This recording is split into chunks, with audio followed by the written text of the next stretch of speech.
Greetings.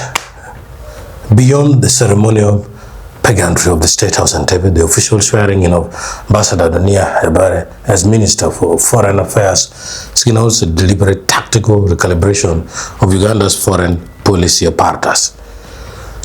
Presided over by President Yoweri Museveni, Ayabare's formal assumption of office follows the resolution of constitutional compliance matters regarding dual citizenship, a mandatory step ensuring exclusive allegiance for cabinet officials.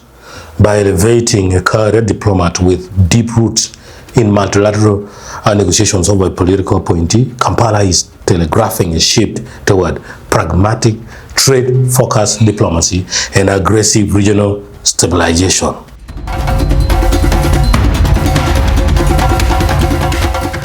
Ayabare steps into her ministry facing complex regional dynamics, from navigating delicate Great Lakes security frameworks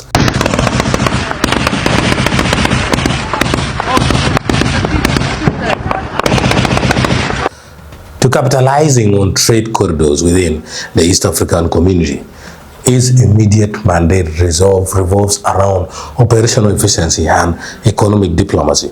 President Museveni's directive to the Foreign Service was unequivocal: eradicate administrative bureaucracy and leverage international engagements directly for national growth.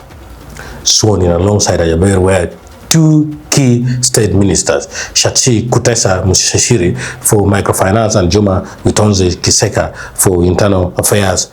Musashiri's replacement within the financial infrastructure highlights the administration's focus on expanding bottom-up capital allocation, while Kiseka's role in internal security complements foreign strategy by reinforcing domestic stability, the bedrock of foreign investment confidence.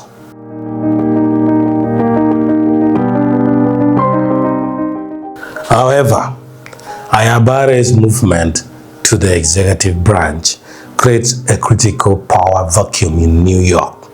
During his 9-year tenure as Uganda's permanent representative to the United Nations, Ayabare established himself as a high-stakes negotiator, spearheading Kampala's leadership of the G77 plus China and executing the logistics for the 19th Non-Aligned Movement Summit.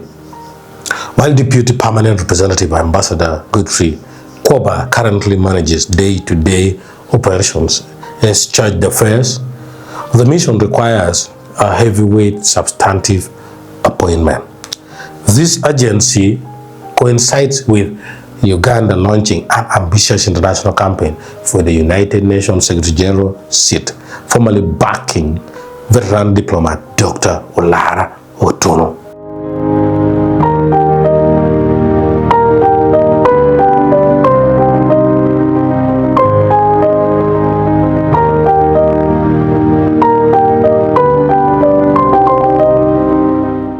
President Museveni's direct engagement with UN Security Council envoys, paired with a special lobbying envoy led by former Prime Minister Dr. Uganda, demonstrate that Uganda intends to play an active, aggressive role in shaping global governance over the coming decade.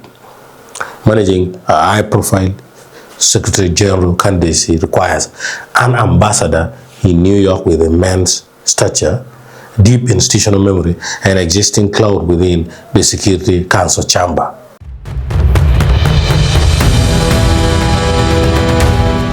Parliament prepares to review upcoming executive nominations.